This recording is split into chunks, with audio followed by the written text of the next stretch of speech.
ఒకరోజు బ్రహ్మదేవుడు మహావిష్ణువు నేనంటే నేను గొప్ప అని గొడవ పడుతూ ఉంటే మహాశివుడు ఒక అగ్నిస్తంభంగా మారి ఈ వెలుతురికి ఆది అంతం కనుక్కొని వచ్చినవాడే గొప్ప అని చెప్తాడు.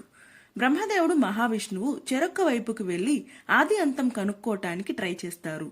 కాని ఎవరికీ కనిపించగా తిరిగి మళ్లీ శివుడు దగ్గరికే వస్తారు. కాని బ్రహ్మదేవుడు తిరిగి వస్తుండగా దారిలో కామధేనువు మొగలి పువ్వు ఎదురుగా వస్తాయి. ఎక్కడ నుండి వస్తున్నారని అడిగితే మహాశివుడికి అభిషేకం చేసి వస్తున్నామని చెప్తారు. అయితే మీరిద్దరూ నాతో వచ్చి నేను ఆదిస్థానం చూశానని నా తరపున సాక్ష్యం చెప్పమని వాళ్ళని అడుగుతాడు. మహాశివుడు అడిగితే మొగలి పువ్వు అవునని చెప్తుంది. కామధేనువు తలతో అవునని తోకతో కాదని చెప్తుంది. తన నేత్రంతో గ్రహించిన శివుడు మొగలి పువ్వుని నువ్వు నా పూజకి పనికిరావు అని శపిస్తాడు. కామధేనువును నీ తల భాగానికి కాకుండా ఉదర భాగానికి ఉష్ఠభాగానికి మాత్రమే పూజలు చేస్తారు అని శపిస్తాడు. మహావిష్ణువు శివుణ్ణి శాంతింపజేసి ఈ అగ్నిస్తంభం అగ్నిలింగంగా మారి భూలోకంలో మానవులకి దర్శింపజేయాల్సిందిగా కోరుతాడు. ఆ విధంగా అరుణాచలంలో మనం ఈ రోజు మహాశివుణ్ణి దర్శించుకుంటున్నాం.